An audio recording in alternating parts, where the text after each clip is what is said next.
my name is Alyssa Siegel, and I am a licensed professional counselor in Portland, Oregon, and I specialize in sexuality and sex therapy. This is my office.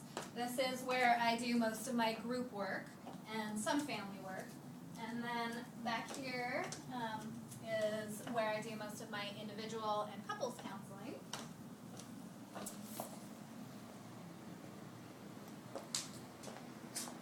So I'm going to tell you a little bit about myself first, and then I will talk a little bit more about my approach to sex therapy and about some of the clients that I work with.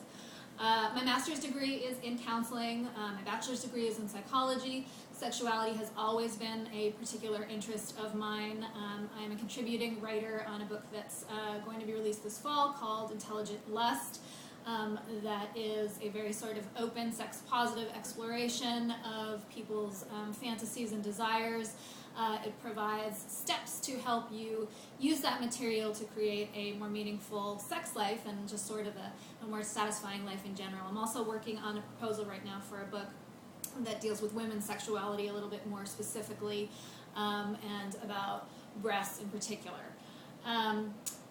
So as far as sex therapy goes, I am a member of the Society for the Scientific Study of Sexuality. I've attended numerous trainings on all kinds of sexual topics, whether it be maintaining sexual passion over time, kink safety, polyamory and non-monogamy, bondage and BDSM, all sorts of stuff. I try to create a really positive and fun and non-judgmental environment here for my clients. Most of the folks I work with are in their 20s and 30s, so they're really in that prime time for exploring their sexuality and wanting to incorporate their sexuality as a part of their life that they get, happiness from. And Portland's a very sex-positive city. There are a lot of strip clubs, there are a lot of sex toy stores, there are a lot of bookstores that are geared towards education and awareness.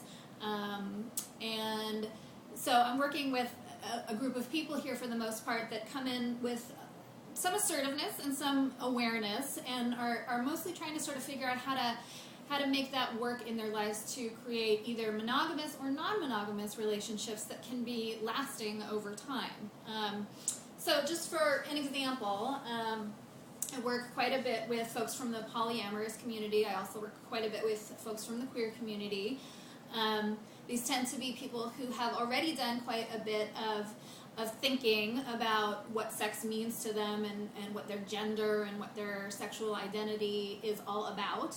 And I find that polyamory is something that's sort of taken Portland by storm recently, and a lot of people are moving in that direction because they feel like a long-term monogamous committed relationship is not for them, and it's just not something that they can sustain over time, and so they're experimenting with multiple partners, and with that comes all sorts of challenges specific to jealousy and insecurity and communication dynamics. And so a lot of what we do is figuring out how to develop sort of ground rules that each of the partners that are involved in this kind of relationship are comfortable with.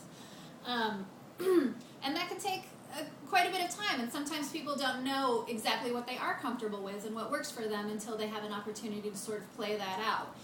And this is a place where they can check in and make modifications and see what works and what doesn't work for them.